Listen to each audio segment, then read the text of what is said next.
Un cordial saludo, compañeros y docente Gustavo López. Mi nombre es Gina Marcela Villanueva Rojo y deseo compartir con ustedes en este momento el trabajo realizado sobre el docente como investigador. Comparto el siguiente epígrafe. La ciencia es una actividad institucionalizada permeable a los valores e intereses sociales y no puede ser neutral. Esto lo hago con el motivo de entender que todos los enfoques que asumamos en nuestra praxis como docentes, ¿cierto? Siempre van a estar mediados por intereses o por instituciones. En primer lugar, antecedentes históricos de la ciencia. ¿Desde hace cuánto existe la ciencia? Pues la ciencia, como ese conjunto de conocimientos organizados o sistematizados que han generado el hombre con el fin de explicar los fenómenos sociales o los fenómenos de la naturaleza, pues ha existido desde hace mucho tiempo atrás. Ya desde la antigüedad, pues existían avances en la astronomía, en la medicina, en las matemáticas. Podemos verlo desde las civilizaciones griegas o digamos que también desde las precolombinas, ¿cierto? Las sociedades primitivas. También sus conocimientos en cuanto a la astronomía, por ejemplo, tenemos la predicción de eclipses de los mayas, su calendario, el conocimiento de matemáticas de los incas, y ya desde los griegos podríamos mencionar el intento por hacer ciencia de los filósofos naturalistas. Tenemos a Tales de Mileto, que aportó grandes avances en cuanto a la geometría plana, a la astronomía, Anaximandro, que plantea que los organismos evolucionan, Anaxímenes, que aportó grandes avances a la química, como su planteamiento de la condensación y de la rarefacción, Pitágoras, también aportes a las matemáticas, digamos que uno de los pensadores más importantes, Platón y Aristóteles, que plantean la episteme en relación con la doxa, ¿cierto? La episteme como la ciencia, como un conocimiento desde la lógica y desde la razón, en comparación con un conocimiento que viene desde la opinión, ¿cierto? Entonces ya plantea otro tipo de conocimiento que se separa de la visión mítica, tan arraigada, digamos, hasta este momento. Entonces ya plantean otro tipo de conocimiento ya más dado desde la razón. Eh, ya pasamos al medioevo, una época que si bien no fue de gran avance para la ciencia por digamos que su enfoque tan dogmático y tan centrado en lo metafísico, pero igual pues se dio algo muy importante que fue la formación de las universidades. Entonces estos eran espacios que permitían, que se generara gran conocimiento en este tipo de lugares, ¿cierto? Tenemos a Bacon y a Ockham que intentan crear un método científico, y en esta época se dan avances muy importantes en la física, la matemática y la astronomía. Y tengamos en cuenta también que en esta época se plantea la teoría heliocéntrica, que es muy importante, ¿cierto?, para cambiar la concepción del mundo, un aporte muy relevante que si bien no se reconoció bien en el medioevo, ya en el Renacimiento, como una contraposición, ¿cierto?, a esas ideas tan dogmáticas o tan sesgadas que se dan en el medioevo, pues en esta época, pues ya en el Renacimiento, digamos que empieza a cambiarse la lógica y la visión frente al mundo, lo que le permite a la ciencia un gran avance, ¿cierto? Por ejemplo, en la medicina, teniendo en cuenta que ya el cuerpo no es algo visto como algo pecaminoso, como un objeto de pecado, sino que ya se puede estudiar realmente el cuerpo, acercarse a él, y esto le permite un gran avance a la medicina. Asimismo, la imprenta es un gran avance también para la ciencia porque pues permite que permite, digamos eh,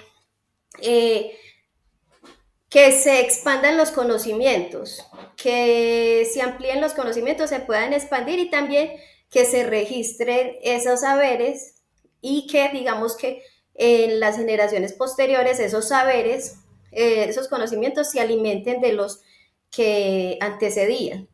Y hay un gran avance para la ciencia general. Recordemos a los mecenas, que eran personas que aportaban, digamos que recursos para que otros individuos desarrollaran, ¿cierto? Sus ideas científicas o respecto al arte. Bueno, ya digamos que esto abre la posibilidad a la modernidad, que ya sería el momento para que la ciencia pudiera desarrollarse de manera más libre, ¿cierto? Porque el Renacimiento apenas era como la contraposición a esas ideas que venían ya del medioevo, tan arraigadas y durante pues más de 1000 años, pues rompiendo todavía con esos esquemas. Ya en la modernidad puede darse esa visión científica de manera amplia, de allí que se considere la época de la revolución científica y se establezca un método científico como tal.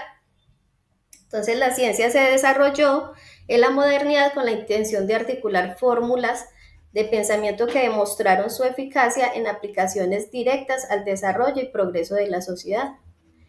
¿Qué importancia tiene esto para la investigación? Pues que todos estos conocimientos pues han permeado, ¿cierto? A las generaciones posteriores y han ampliado su espectro, pues su campo de conocimiento para generar otro tipo de avances y de saberes y de organización y de métodos de organización de esos saberes. Bueno, entonces, ¿qué intereses y valores se dan en la investigación? Pues por un lado, el ser humano siempre ha buscado explicar el significado de sus acciones, ¿cierto? Promover la búsqueda del conocimiento y del saber, ya sea para transformar la realidad o ya sea para comprenderla, interpretarla.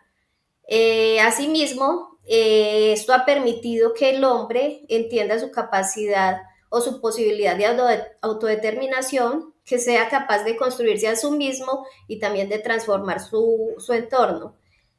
Asimismo, que haya una fundamentación del conocimiento. Otro elemento sería la legalidad y la justicia, tener en cuenta que los conocimientos pues tienen una fuente y responder, digamos que eh, reconocer de dónde surgen esos saberes. Asimismo, el consentimiento y la actualización como respuesta al contexto es muy importante, esa búsqueda, porque permite resolver problemáticas que se den en el entorno. Entonces sería como uno de los intereses también de la ciencia, responder a problemáticas o a necesidades.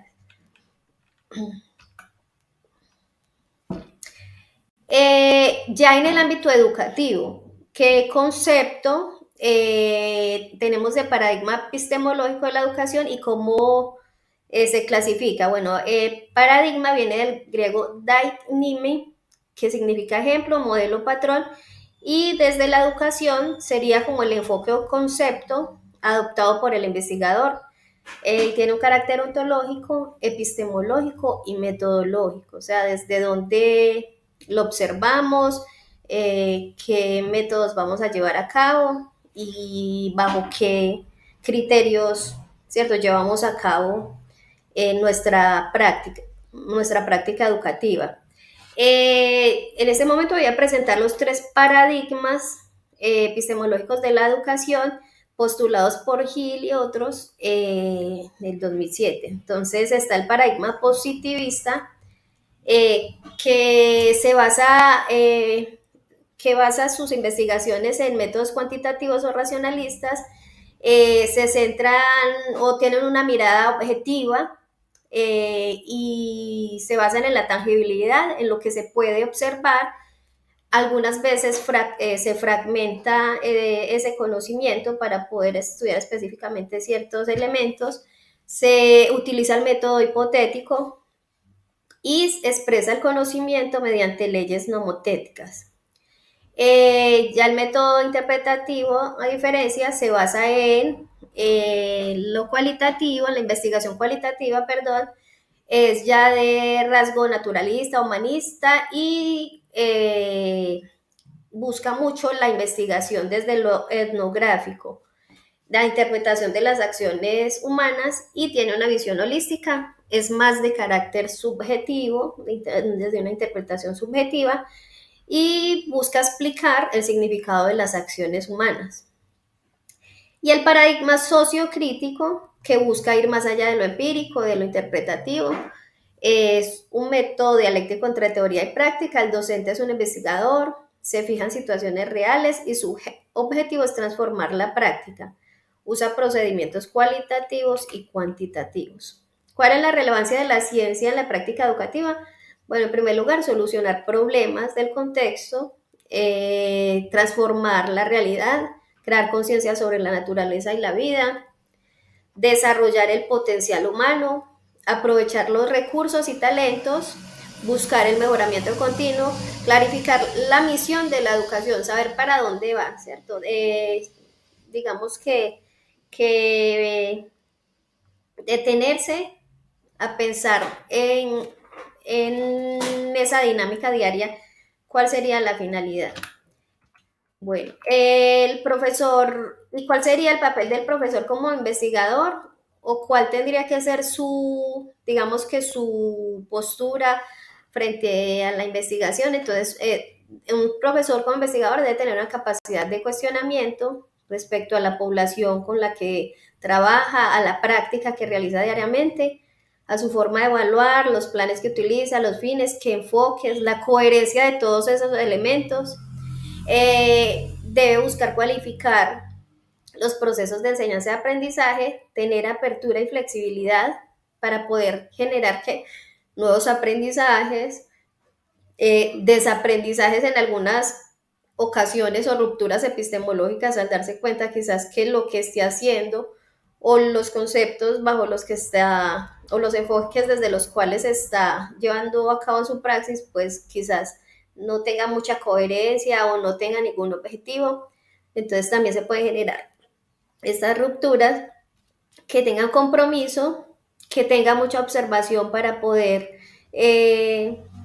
ampliar sus conocimientos, su horizonte de sentido, que sea una persona que sistematice sus conocimientos y que organice sus conocimientos. Entonces, comparto aquí también el planteamiento de Perrenot, en el que plantea que el docente formador debe trabajar sobre el sentido y las finalidades de la escuela, trabajar sobre la identidad, sin encarnar un modelo de excelencia, evaluar a su enseñante y las relaciones que éste entabla con los demás sin convertirse en un terapeuta, revisar las contradicciones del oficio sin generar decepciones en el entorno, articular enfoques transversales y no perder de vista al individuo. Bueno, eso es todo, compañeros. Muchas gracias.